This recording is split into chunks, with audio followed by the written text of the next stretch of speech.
Hey everyone, welcome to today's episode where we're joined by Katie McCormick Lelyveld, renowned communication strategist, former press secretary to First Lady Michelle Obama, and founder of MELD, a dynamic community uniting top-tier female talent. Her career intersects politics, leadership, and advocacy. Katie has mastered the craft of shaping narratives that resonate and empower. So if you are wondering how to reset your own story or brand, she's about to tell us. During her 4 years at the White House, Katie played a crucial role in defining the public image of the First Lady, overseeing communications in a rapidly evolving media landscape. Since then, she has dedicated herself to fostering meaningful connections among women leaders. Today, we'll dive deep into Katie's philosophy of communication, her experiences on the national stage, and her ongoing mission to amplify women's impact through MELD and AI. Here now is my conversation with Katie McCormick Lelyveld. Stand by. We're going live. We're going live. 10, 9, going live. 7, 6, 5, going live. 4, 3, 2, 1. Katie, thank you so much for coming in person. It's always such a treat when I have someone in person. So, former First Lady Michelle Obama's first press secretary, right? Yes. Now you are diving into MELD, which you're going to explain all about. I love when I have someone in here that's talking about communication, which is really what the podcast is all about and spun off of, because the average person does not think of communication as being that sexy, but we're going to make it really appealing to people right now. Yes, we are. You say, Two yes, we pros are. in the room. That's right. So my first question has to be then, what goes through your mind? 10 seconds to air. I love this question, and I'm so excited to be here. Thank you for including me, and I look forward to swapping some stories with you. I had this transformative coach a couple of years ago who said to me, anything worth doing comes with nerves. So it's okay to sit with the nerves for a second and then remember what you want out of the moment. Are you looking to make meaning in the room? Are you looking to make an impact? Are you looking to make everybody happy? Are you teaching? Or what is it that you're wanting to achieve? What kind of experience do you want your listener to have? So give yourself space to sit with the nerves, then take a deep breath. Then put a big smile on your face and tackle what's next. Because no matter what, going into it with that kind of attitude can make the whole journey even better. I also have to remind myself that I'm prepared. Right? That I'm prepared for the moment or I wouldn't be there. So making sure you take the time to prepare and then know that you can sit on that hard work and that preparation, you're good to go. If you find yourself in a situation like a crisis moment or another kind of emergency and you have 10 seconds, then just know that you've been through tough things before. And so you're just going to take this. Don't let it become too big in your head where you lose your gut. And you lose your thinking. Give yourself that space to know, okay, here we go. Okay. So that was just a few years ago, you said, though. But you've been doing this a long time. Oh, so yes. I just, being able to put into words that experience, that anything worth doing comes with some nerves. So indulging yourself and even telling your audience, it just indulge me for a minute. I'm feeling a bit nervous because this moment really matters to me. It's very level setting. You realize everyone kind of takes a deep breath. Everyone sits back in their chair. Everyone takes a second to really listen because you're acknowledging that shared human experience for a minute. To just say, this moment matters. You taking the time to be here matters. I'm really excited to be here with you. So let's go. And it just dissolves the rest. Putting to words that experience, I just hadn't thought about it like that. And it totally changed the game for me. Well, let's go. Let's go. People used to ask me, well, when you're on camera, when you're, before you do the news, do you get nervous? And I would say, wow, that is such an interesting question because I do feel something.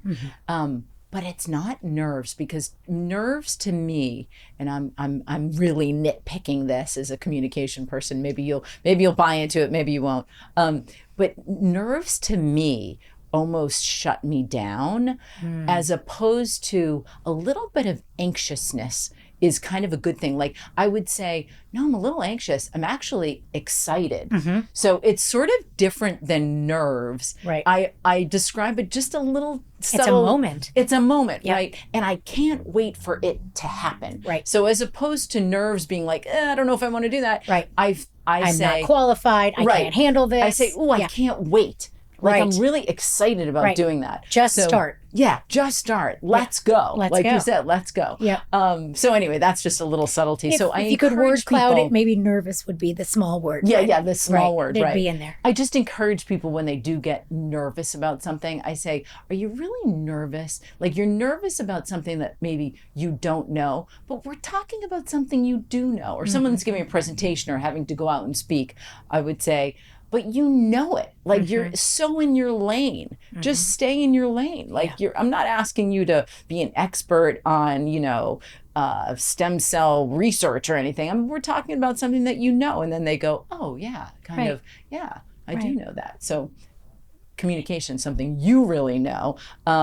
Obviously, you were the press secretary to Michelle Obama. We'll start there because I know you're doing a lot of other things, and I can't wait to get into the strategic communication because that's always the big sort of, it's not just about talking, it's about when to do it, how to do it, choosing your moment, all of that. You really made a difference with the former First Lady as being her first press secretary in a moment where the country, the world didn't really know who she was. So you had an amazing opportunity. Where did you start? How did that come about? Sure. So I was her second hire, and I was Behind who? Who was the first hire? Melissa Winter, who's her chief of staff, Yeah. and has been part of her team for 18 years.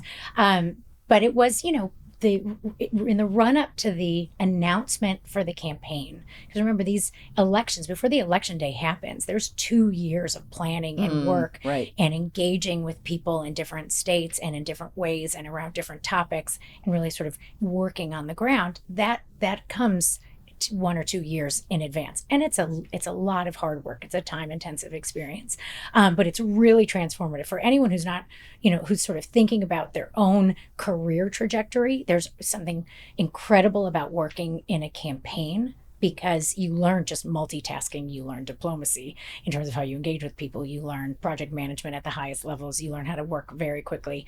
But I was in DC. I had grown up in Chicago, moved to DC for college, and just never left, and met so many amazing people along the way. When I was working on a campaign a few years before the announcement, I happened to see the Obamas interviewed on Oprah Winfrey's show.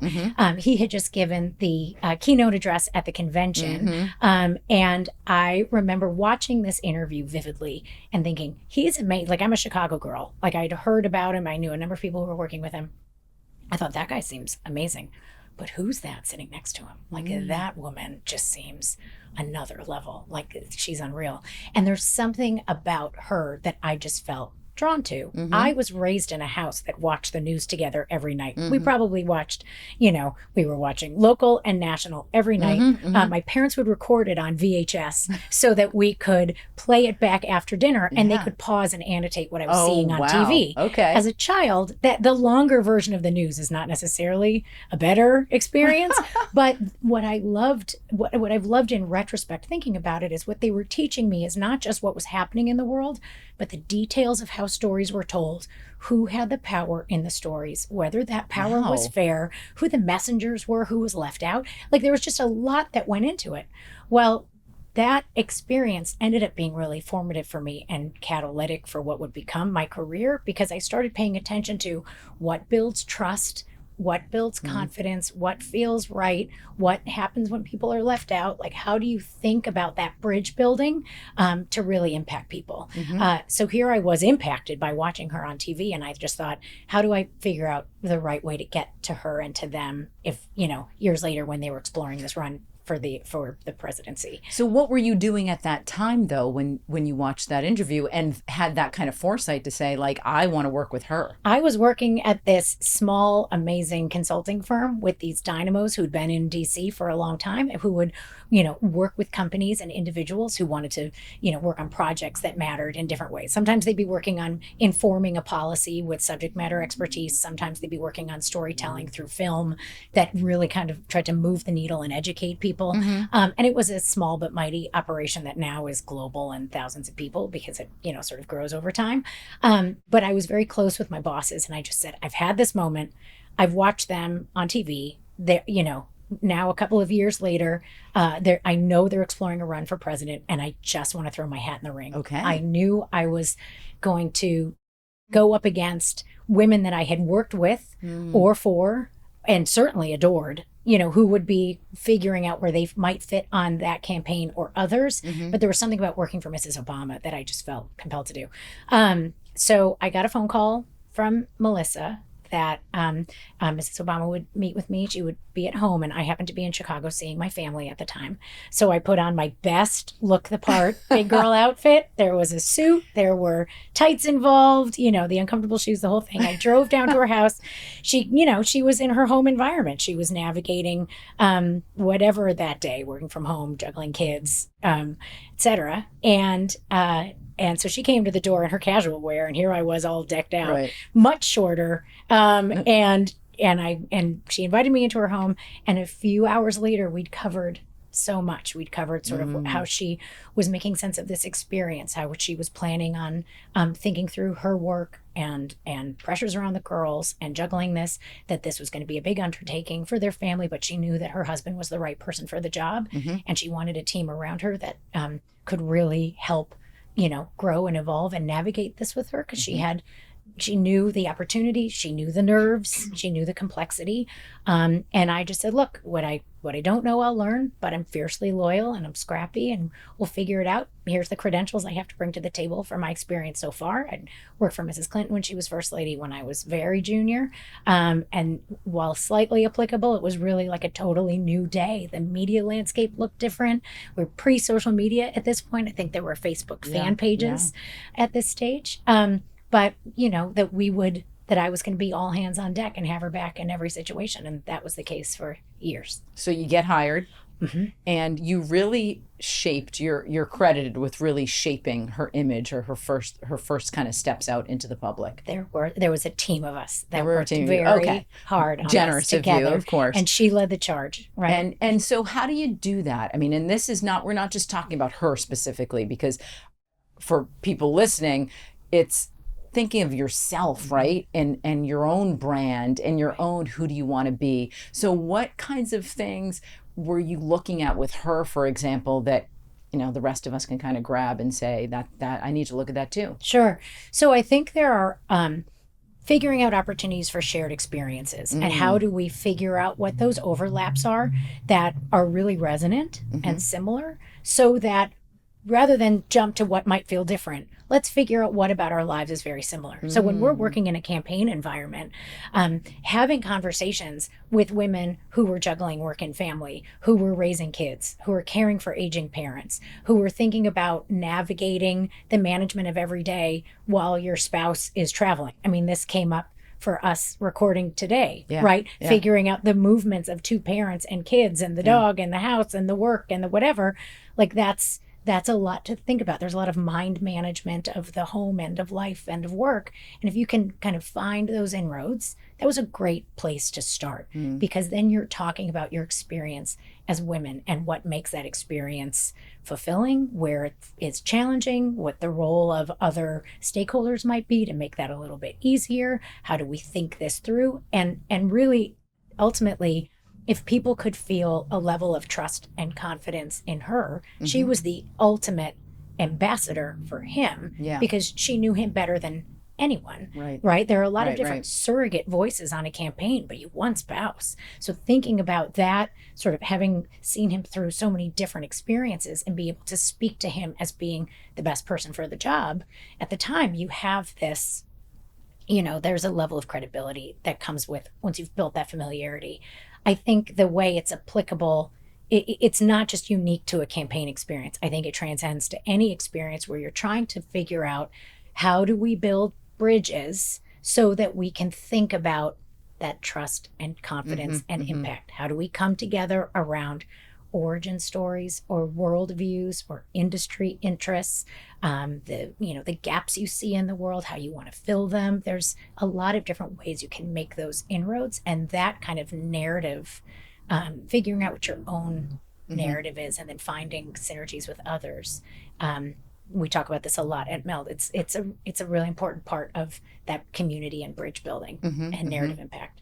It's what sells brands. It's what sells, gets people, sort of as successful leaders. It's just the ability to relate in those ways. To find common ground. Yes. Find common ground. So you spend 4 years there. You then leave. Let's get to MELD, because that's what you're doing right now, and defining what that is and all of that. This is amazing work with women and empowering women and having them find their voice.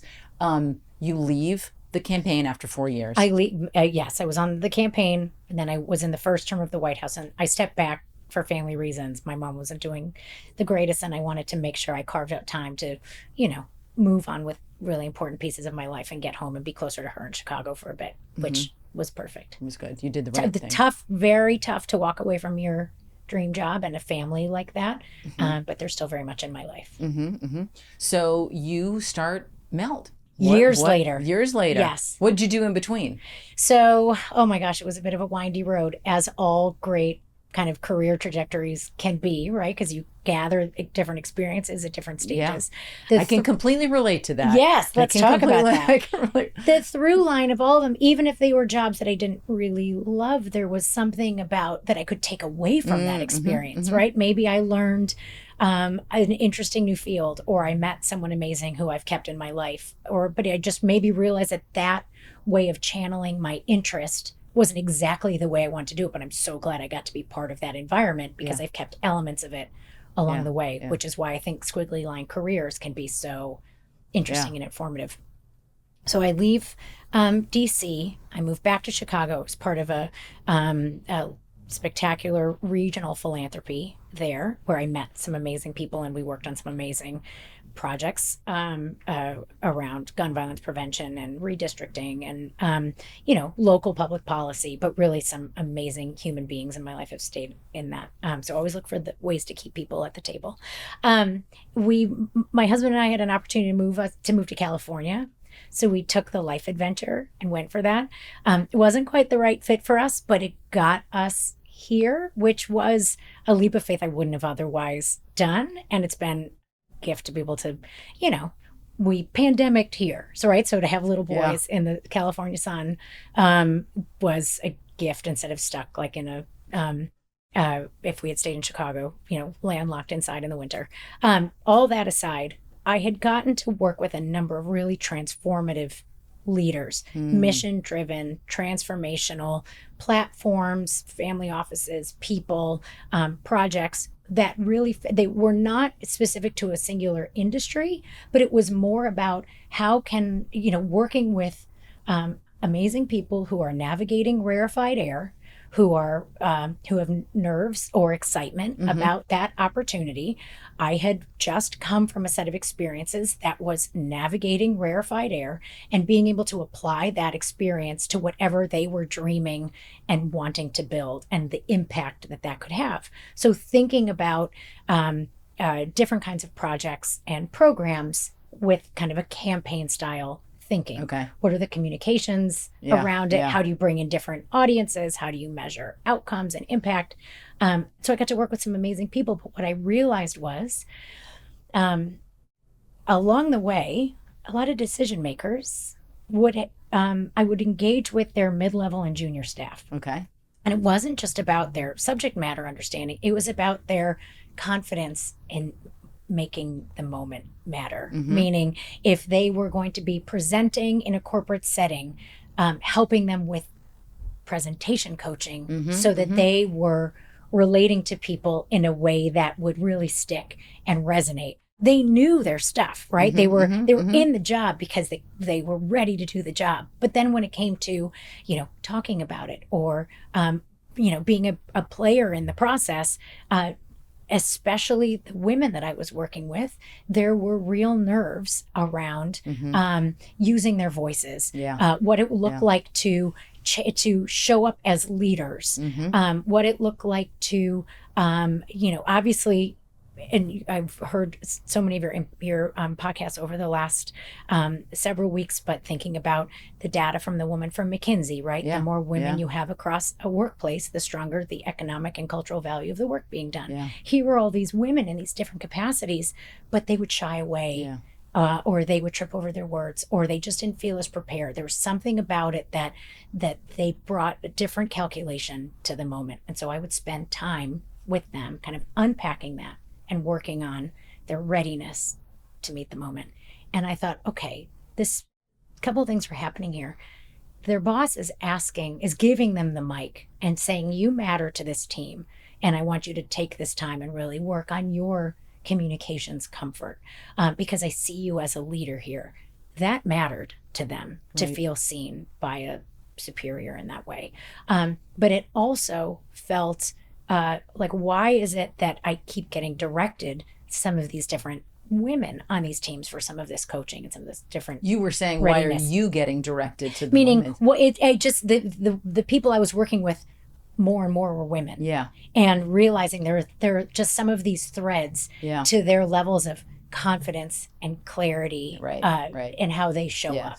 And it just felt like, there was something really interesting there, especially because it really mattered to them when team members would, pass them the mic or give them this opportunity. We'd be unpacking different strategy plans or program design or whatever it might be. And inevitably, really being there to lift up these women on the team to be ready to meet the moment was something I loved to do. I loved being a coach in the corner. I loved being a mentor. I loved thinking through, how do we integrate your strategic goals and what you're doing professionally with your personal readiness, your personal capacity.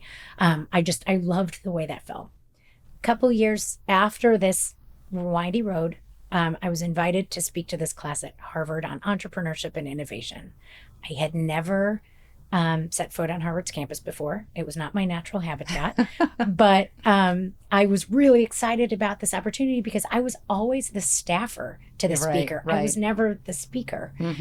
So to have this moment to make sense of my experiences and share put yourself them in with that, others in a way that feels like tangible for you in the class to take away and think about for your own life. It felt like that individual teamwork, but in this enormous space.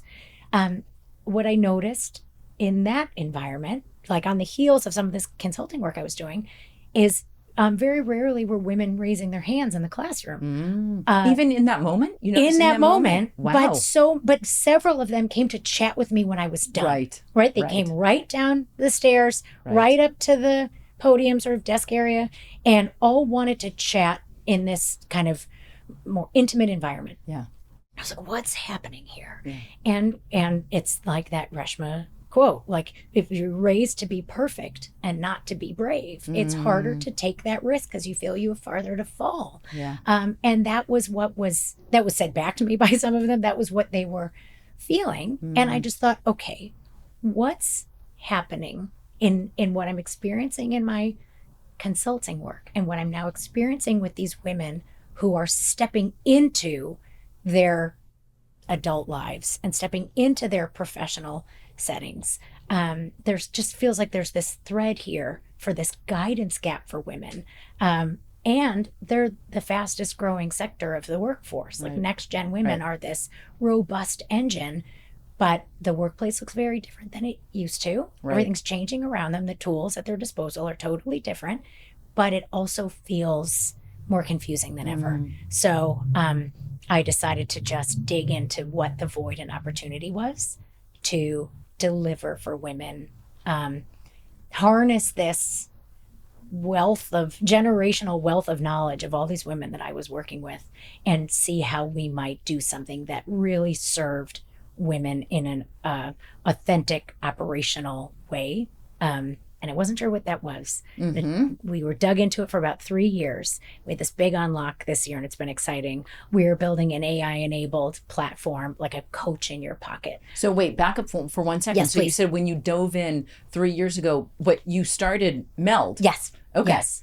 And Yes. then and then you're saying for 3 years. For 3 years, we were trying to unpack what exactly we could, how do I take these lessons that I've learned along the way and wrap them into something that felt like it really served these women who were coming to talk with me. Okay. in But this you were already classroom and doing beyond. that. You're talking about you were doing MELD. When was MELD born? MELD was Oh. born of this academic environment. Excuse okay. me. Yeah. Yes. Okay. MELD was born of This- this academic environment where I just thought, wait a second, all these pieces Yes. are coming into. There's something here. There's something Yes. here. I don't know what it is yet, Yes. but there's something here. And what does MELD stand for? Well, people have said, let's call it mentor, lead, do. But the truth is, it's not an acronym. It's an action word, right? Okay. We are Let's stronger meld this. when melding together. Okay. Yes. Okay. Yes. Okay. So MELD was born of that experience. Trying to understand what the void and opportunity was to serve women who are just getting started at that critical point in their professional careers, but mindful of the landscape that they're stepping into. There are 4 generations of women in the workforce right now. The oldest being sort of first movers. Maybe they were the only women in the room for much of their careers. You have all kinds of different archetypes in between. And then you have these women who will never be the only women in the room. Yeah. And yet the tools at their disposal are changing. The way work works is totally different than it used to be. There's a lot of vulnerability. There's a lot of real nerves, Yeah. right? And yet there's a lot of grit and drive and hustle and craving for the kind of, ambient learning that we were able to get just by stepping into an office. We could see what to wear, how to carry ourselves, what the client-facing product looked like, to pop into someone's office and ask them a question. It didn't have to be a scheduled Zoom, right? It was a very different learning environment. So now how do we think about this generation and the very different tools and That they're going to need. dynamics that Yeah. they're going to need, Yeah. differently entrepreneurial To lead. than ever before. And so what's the AI piece? What is that? So what we've been building is this vault of women's leadership intelligence. So taking the incredible reach and caliber of women that we've engaged with over 3 years and are continuing to engage with every day. Every woman is invited to the table. We leverage AI for kind of this playbook interview for executive women.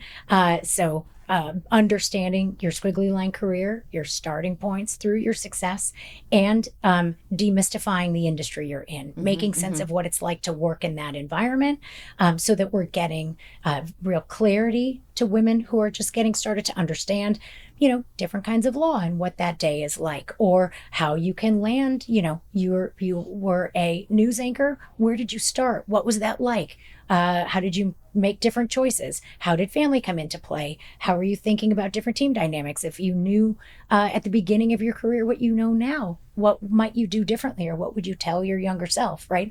Really harnessing those playbooks of women who've been there and funneling that, as well as workshops and coaching and live events that we do, into this vault that women can then leverage as a mentor on the go. Be able to interesting. ask questions of Okay. it, like a coach in your pocket. Yeah, so if you can't be there, Right. they can, Be able to mine this content, which we are building out with corporate partners and publishing partners and executive partners okay, good to idea. make sure it's a really robust, ever-growing engine of insights. But what we deliver back to the women who are participating who are on the rise, is a level of clarity and confidence and cohesion for their next steps. So this is a place where they can track their goals, they can track their questions, they can, the AI piece allows it to be personalized, habit forming, and built to scale. Wow. Where they can find not just this kind of guidance on the go, but also then access to immersive learning experiences, because ultimately we're all craving talking to someone, not just for sure, engaging, technologically. But those immersive experiences paired with a community that's transformational, that's there by design, that's rooting for you, that is there to be your board of directors or maybe your next job, a coach, a guide, just someone to have coffee with, someone to welcome you to a new city. There are ways to leverage that network in a way that's mutually beneficial. Wow. This is so futuristic to me when you're talking. I mean, just because when you think of communication and strategy and how you think about leading or your brand, all of those pieces that go together are such individual pieces that you need a mind behind to put them together in some kind of AI in a future. Just feels very futuristic to me. Wow. Yeah. You know, well, thanks. I wasn't planning on being a founder. That wasn't the point. I just felt that there was this, between the way I was raised by my mom and watching the news and thinking about that kind of trust and confidence and connection. And then these experiences I got to have in DC, and after that, I felt like there was this generation defining change happening. Yeah. And I felt like I could do something about it, and I didn't want to wait. I wanted to just give it a shot. So that's what we're in the midst of. I love that for many reasons, but one is this squiggly line. I just want to talk about that for a second, because especially for women, I think so often I find in my work when I'm working with clients, but then also just in your friendships and whatnot, you have your career, maybe you take time off for your kids, maybe you sort of stay in it a little bit. But women, I find, really question themselves as leaders, or maybe I don't have the experience, or I stepped out for a minute, or can I do that? There are all these questions that surround them. And what I love to say is all of that time, no matter what you did, whether you stayed in your career, whether you killed it, you became the first lady, or you continued to be your lawyer, or you took care of your kids, whatever it is, that is all experience. That's right. That is all part of your story that you can leverage, as you have done.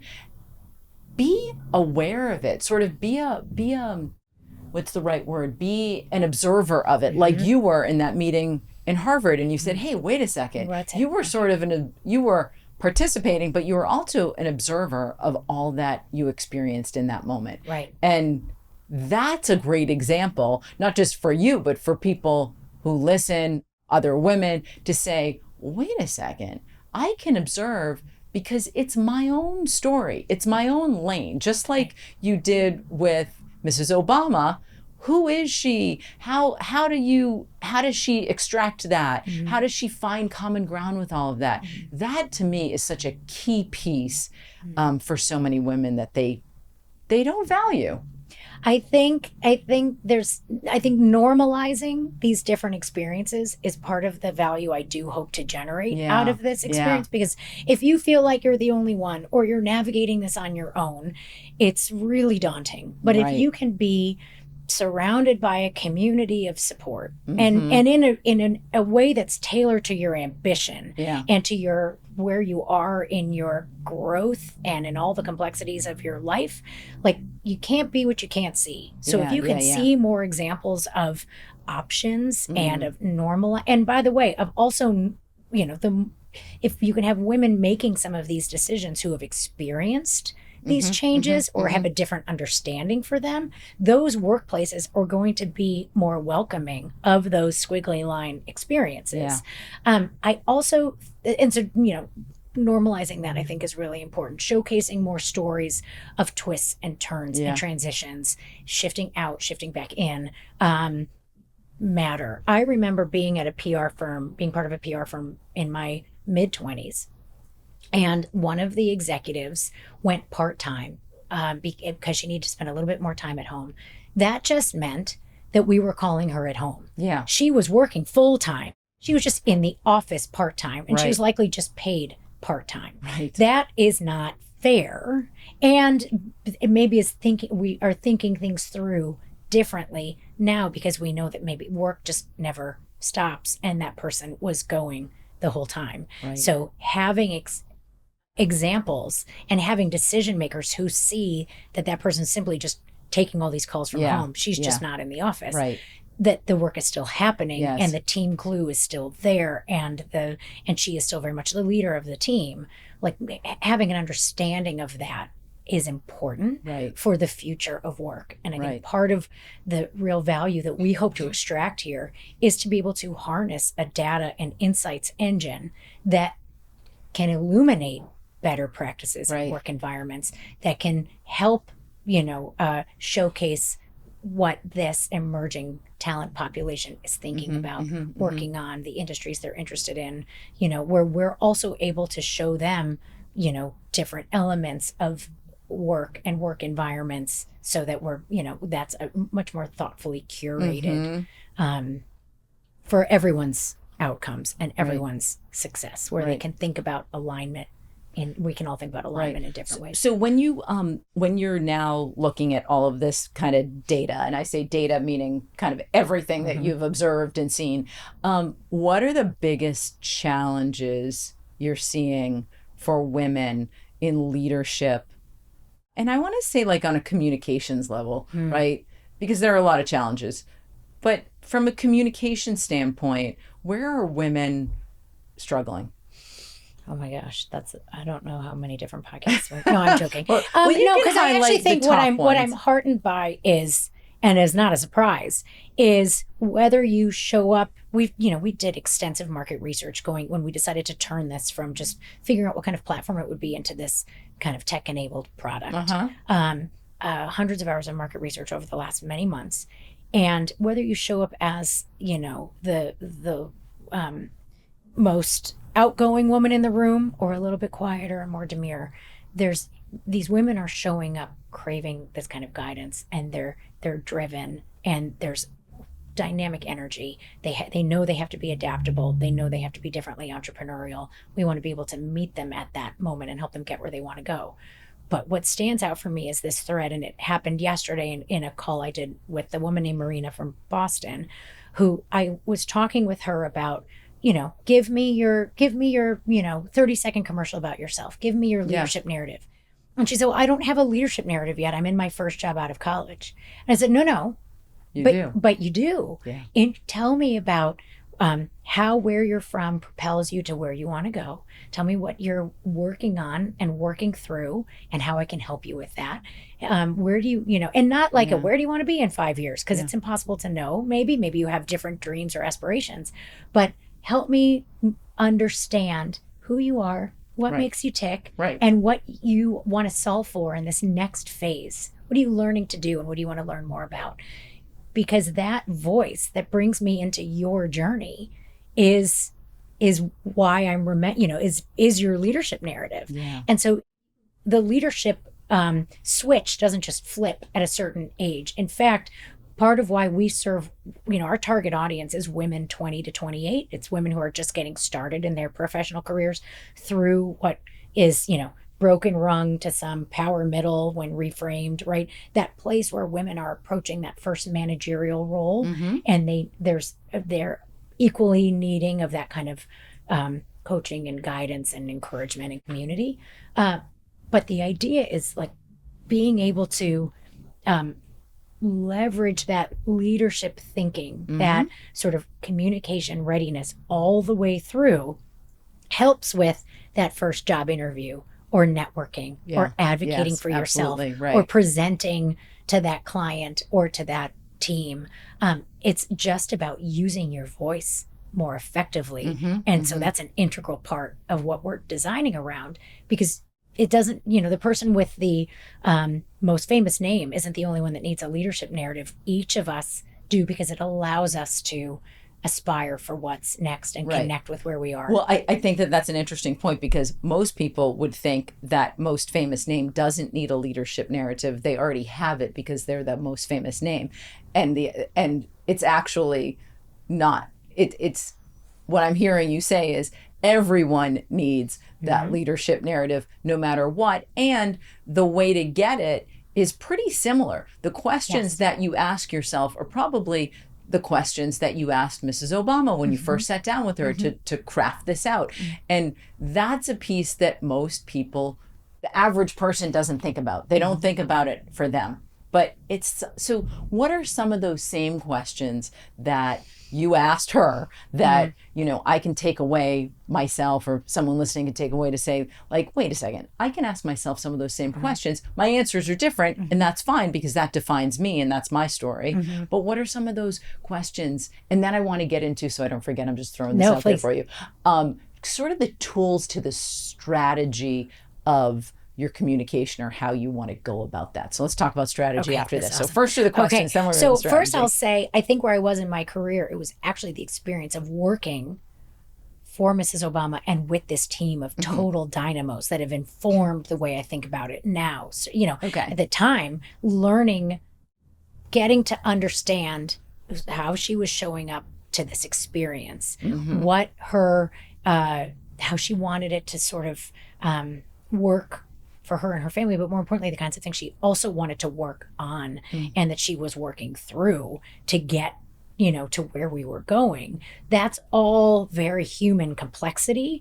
And so understanding how to make sense of that whole journey, and then distill it into a communication strategy. So for example, while it was very important during the campaign to do all the different media interviews, there were certain points where we realized, some of her favorite stuff to do was to watch the Food Network and HGTV, which meant that women who were just like her, who were sitting at home and maybe had not thought about or decided who they were going to vote for yet, or were on the fence or whatever it might be, they might also be watching Food Network or HGTV. So instead of going on a Sunday show, we should go on the Food Network or HGTV, right? Let's go meet people where they are, because that's where we are too. So I would say that's a level of strategy that I think is applicable to great communications and marketing. It's just it's why influencer marketing is so sensational now, because you get to see people in kind of the environment that you can relate to. So it meets you at that level, and then you're like, oh, okay,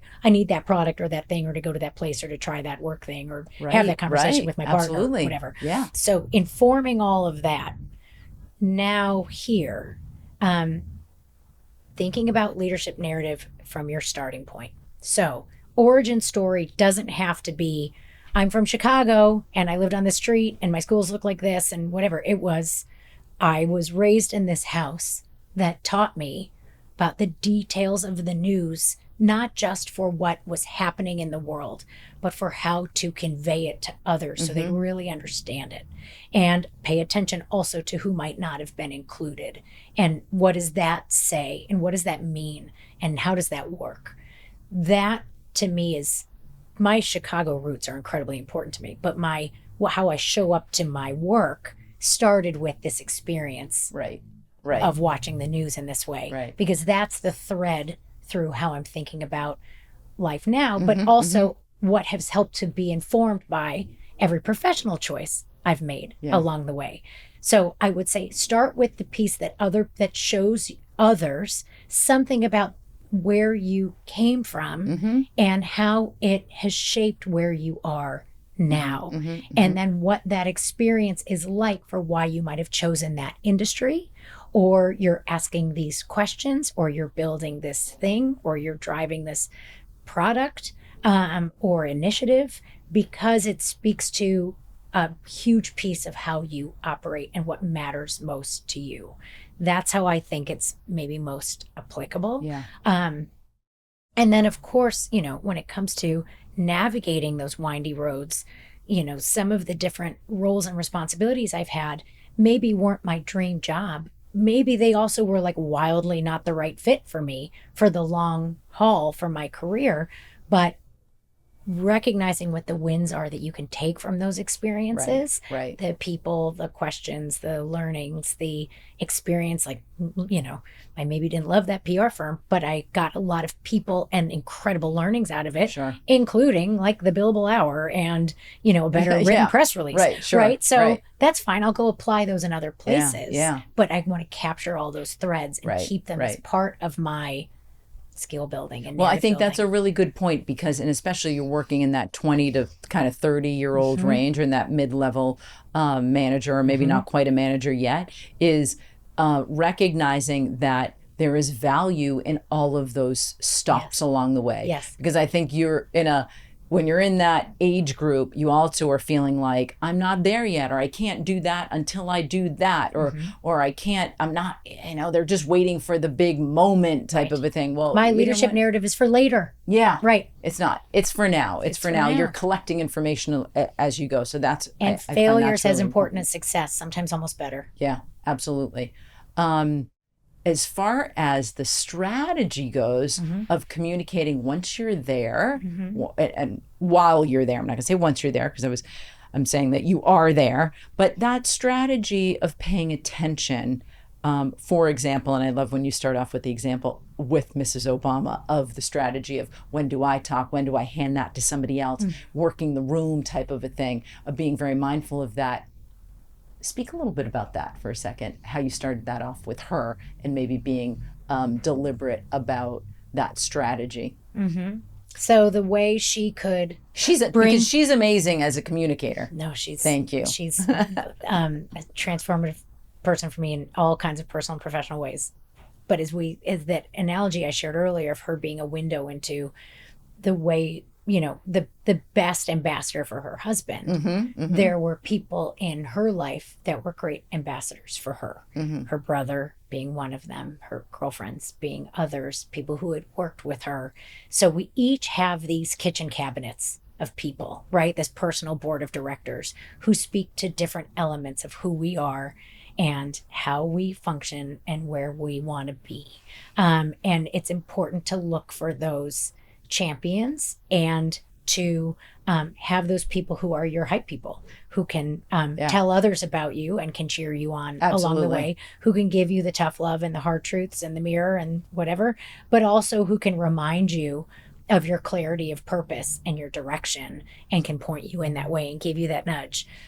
So she had a lot of those relationships are very important to her. We each have, those networks. I love when women say, I want to better understand networking, like what room should I be in? And the reminder of just your network is all around you. Yeah. You're the person who is your boss in your summer job, or an aunt or a neighbor. You start with the people who know you really well. Let those people teach you and guide you and also vouch for you when it matters.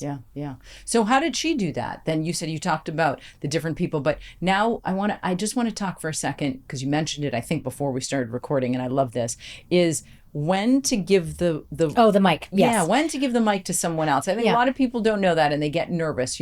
When you're in a board meeting or you're in your regular work meeting and everyone has an opportunity to go around the room, navigating that opportunity, I find to be crucial to who you are at work and just who you are also within yourself, is deciding when it's your turn and when it's somebody else's, and being generous with that. So you talk for a second about that, because you've been in some pretty big places for that. And look, there's no one size fits all solution to this. Absolutely. But and we each have different practice with how this has worked or not. But I think it's looking at the situation, whether it's a meeting environment or a crisis management environment, but getting to the core of what's happening and what the desired outcomes are in the room and who can best help illuminate those outcomes, right? So if there's someone in the room who's maybe the subject matter expert, or did the most work on the project, or asked the tough question, or had the aha moment, don't talk about how they did that. Let them talk about that experience, because you have that powerful value on your team, that person has had that major unlock that everybody's going to get to benefit from. There's this amazing leader who we like to work with, named Kate Luzio, who leads Luminary. And she talks about starting every meeting with a win and a shout out. So how can you use in a team member or managerial capacity, the ability to call out a win that the team might have experienced, but also something amazing someone else did for that win, that they're seen for that win. What's even better is letting them talk about that. Right. Because it really brings home how important each voice is at the table. If you're navigating a crisis, like there's the happiness of a team meeting and the action that needs to happen out of that team time. But let's say you're navigating a crisis scenario in, communications, crisis communications or company crisis, really getting to the root of what's going on, figuring out what really needs to be shared, what puts that experience in the right context so everyone understands, why that decision happened or what might have been going on, and then who the right person is to speak about that. Should you take the mic and be defensive, or should you let someone else who might have been deep in the work talk about it with greater clarity, and get in and get out in the conversation? Yeah. So as far as developing your skills, let's just talk about that for a second. For example, we don't all start off we don't all have the same starting point when it comes to our communication skills, our connection, our ability to just be exactly who we want to be communicating as communicators. You started off in one place with Mrs. Obama. She probably wasn't great at everything, and she had a journey, a learning journey. We're all like that. I want to stress that she was no different than the average person as far as that learning journey as being a communicator. I think a lot of people look at someone like her now and go, wow, she's such a great she spoke at the convention. She's such a great communicator, but maybe she didn't start off as the best.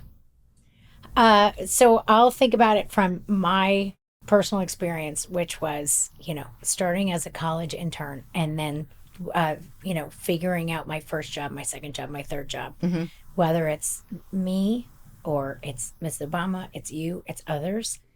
In these major moments, we're all athletes, and no athlete takes to the court or the field or the pitch having never practiced before, right? So there is something really important about giving yourself that place to practice and to really get comfortable with the material and to make sure that you're building something that matters, that's the right use of your skill set and the right goals for where you want to be. And frankly, like if you're a person in your 20s, this is just as applicable because that you want to be working on something and you're navigating each step that you're taking as a learning opportunity and a growth opportunity. Who are the people that you want to keep from this experience? What are the skills you want to keep from this experience? Do you like this environment or not? But either way, each of those moments is a moment to practice and hone your skills and hone where you're headed. The same, whether you have all the lights on you or you're just getting started, the process is the same of thinking about where are you, where do you want to be, and what work do you need to do, and what resources do you need to have around you to get there.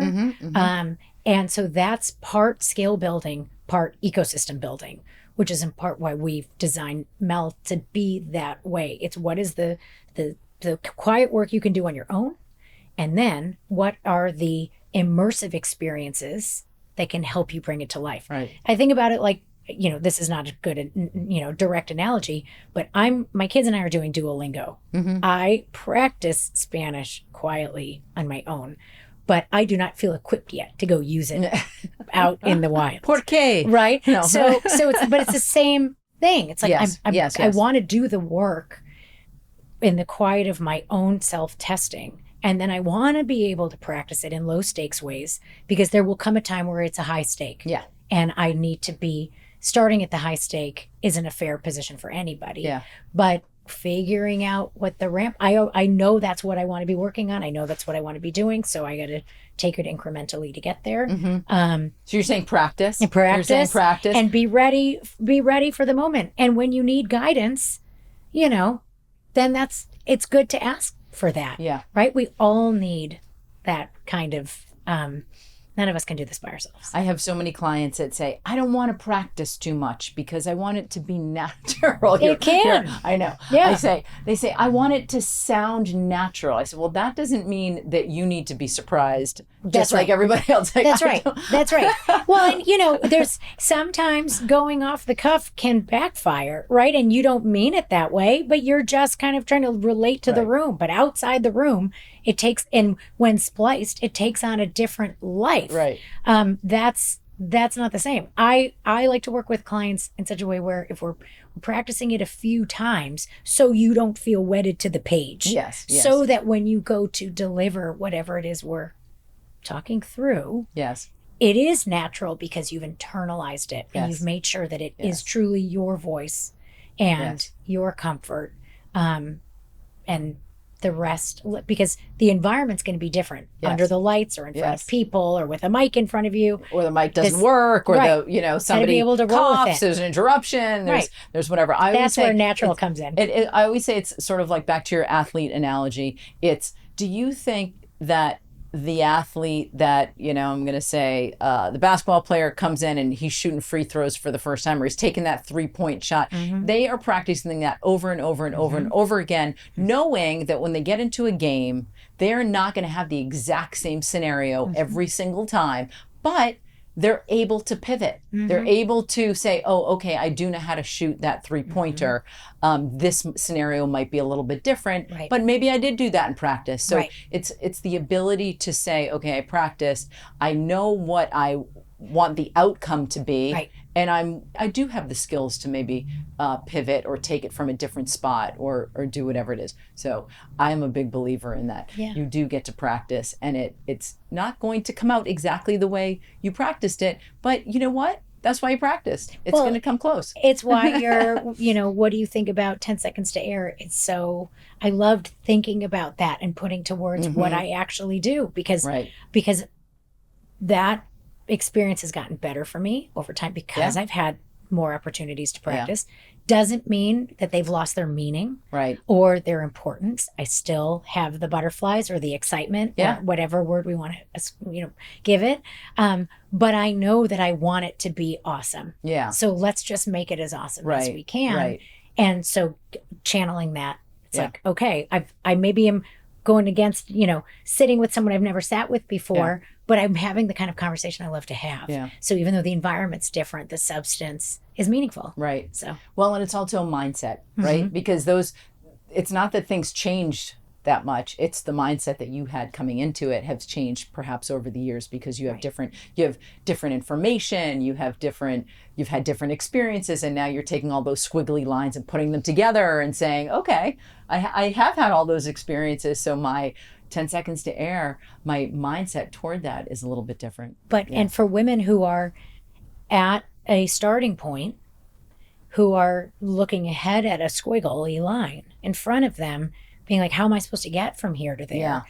That can feel really daunting. We're all receiving so many different fragments of information throughout the day, from managers, from coaches, from teachers, from collaborators, from partners, friends, making sense of all of that and figuring out what works best for you, going with your gut, like what's your inside voice, and packaging all of this to do something with it can either be paralyzing, or our hope is that by helping to make sense of it, by giving you the kind of clarity and playbooks from people who have navigated different versions of those lines before, you can figure out your own path step by step in a way that is tailored to how you're showing up and where you want to go.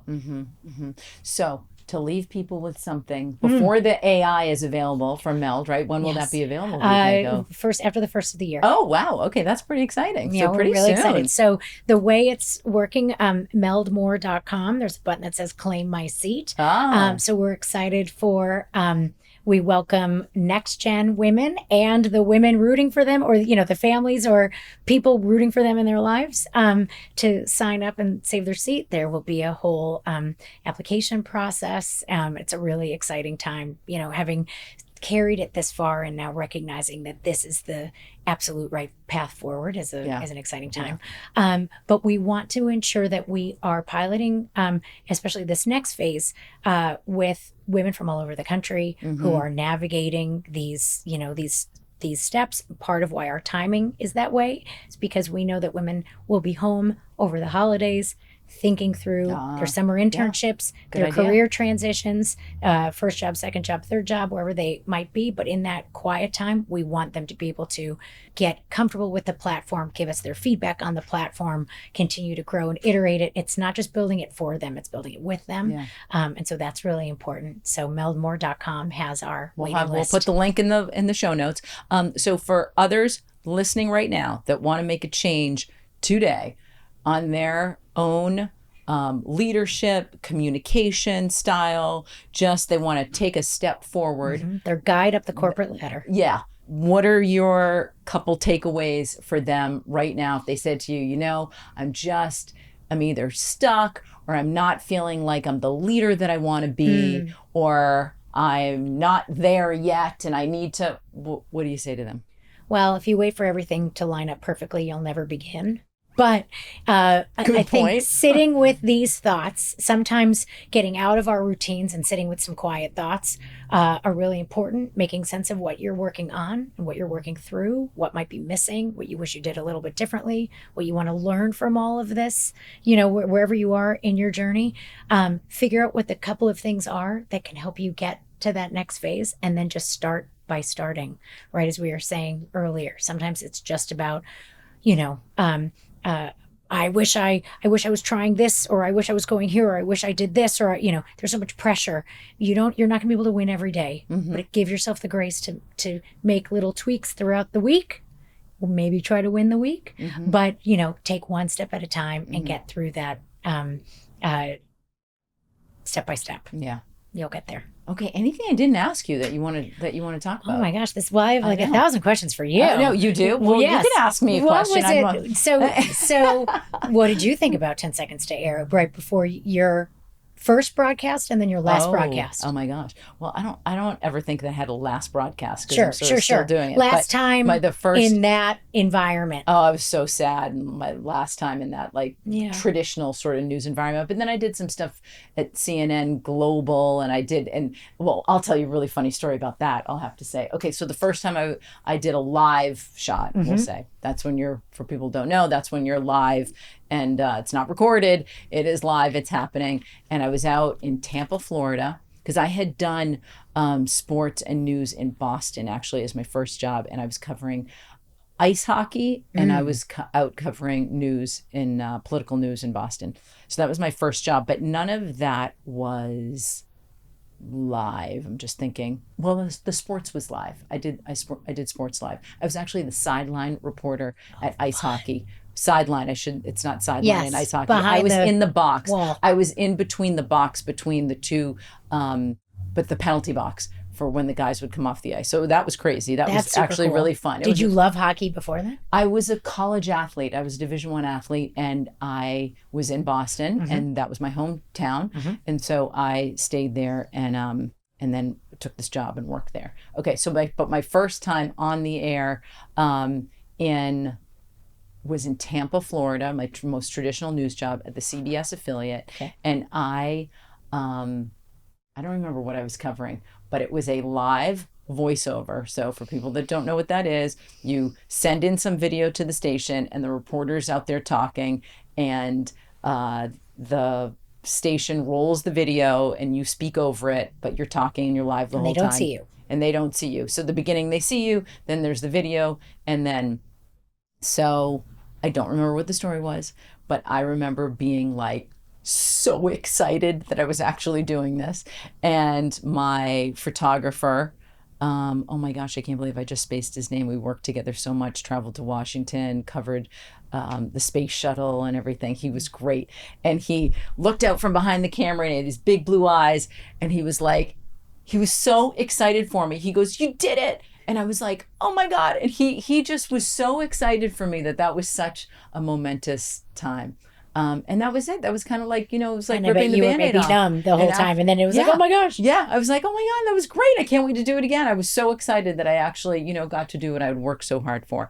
And then I started doing consulting work and working with people on their communication, similar to some of the stuff that you do. And I was invited to do something with CNN Global, or I was a guest for them.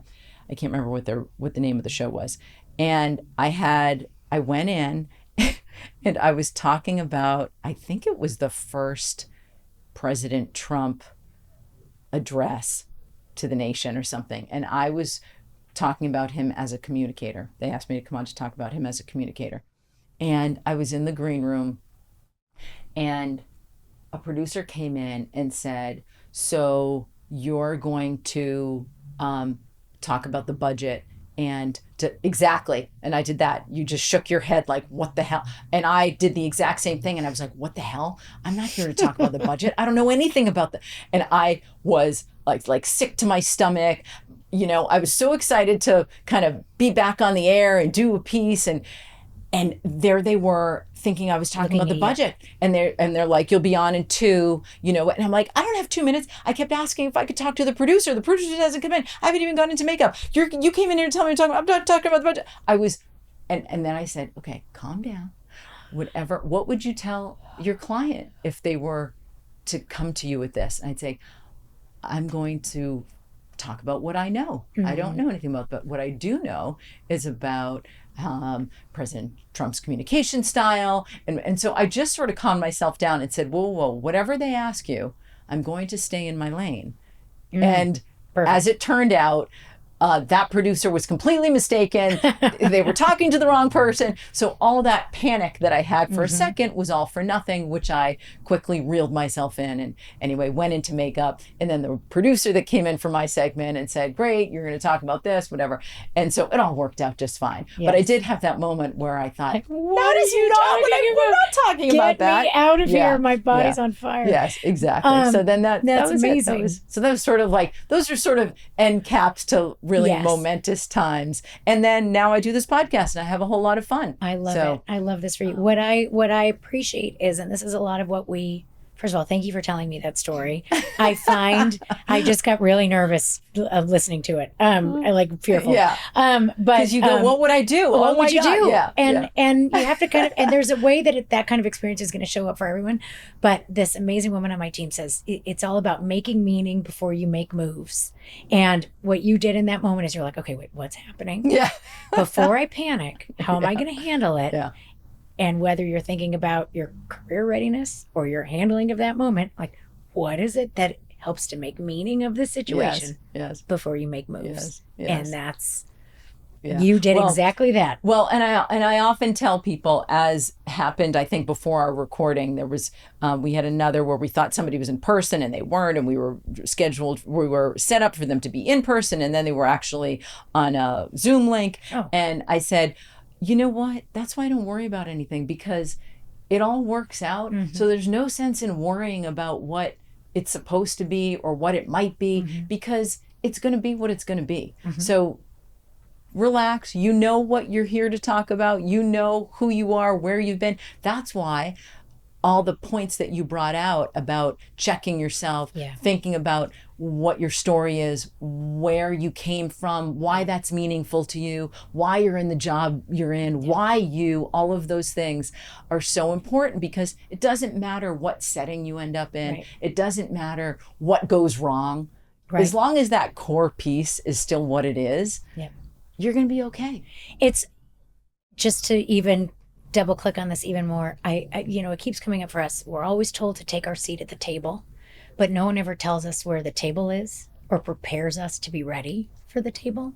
I think the truth is there are so many tables. We're all going to have so many different kinds of experiences, so many different kinds of tests and opportunities. But environments like this and conversations like this help us think about our own preparation to be ready to take our seat at whatever table comes next and advocate. The goal is to then be able to advocate for ourselves to get there and feel ready and have someone vouch for us to take our, to go where we're headed. Yeah. Katie, thank you so much for your time. Alita. Thank you for the work that you do and the work that you continue to do, and look forward to this AI and communication. I mean, that's great. Groundbreaking. We want it to not just be a product, but it's not just a tool. It's a totally new way of thinking and engagement that we're excited. We're really excited about making a real impact in people's lives and having a real paradigm shift in how we identify and recruit and retain talent. Yeah, great. Thank you again. Thank you. This was a treat.